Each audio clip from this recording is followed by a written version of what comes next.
Kita awali dengan informasi pertama. Saudara, meningkatnya kasus judi online di Kota Banda Aceh, pihak kepolisian meminta pelaku usaha seperti warung kopi untuk melarang segala macam bentuk judi online bagi para pengunjung warkop. Setelah pelaku maupun pemain judi online ditangkap pihak kepolisian Polresta Banda Aceh, para pelaku usaha seperti warung kopi diminta menghimbau para pengunjung untuk tidak bermain judi online. Polisi juga akan melakukan razia warung-warung yang melanggar.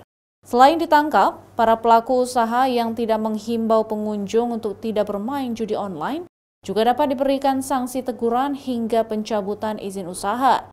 Saat ini, para pelaku yang diamankan nantinya akan dilakukan hukuman cambuk sesuai dengan kanun Aceh. Di tempat ini bukan cuma hanya warnet tadi ya. Dari awal sebelumnya kan juga sempat sering terkait warung kopi ya, kafe ya.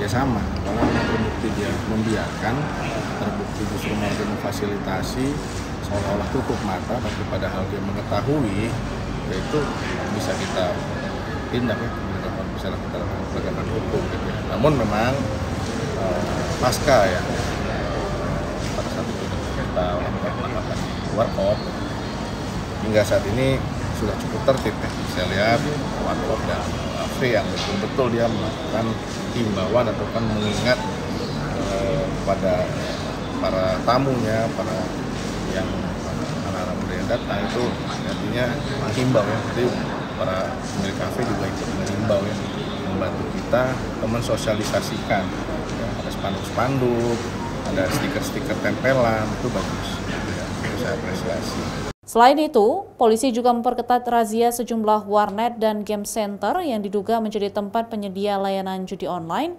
bagi masyarakat di Kota Banda Aceh. Orang tua juga diminta mengawasi anak-anak yang masih di bawah umur akan bahaya judi online tersebut. Syahril, Kompas TV, Banda Aceh.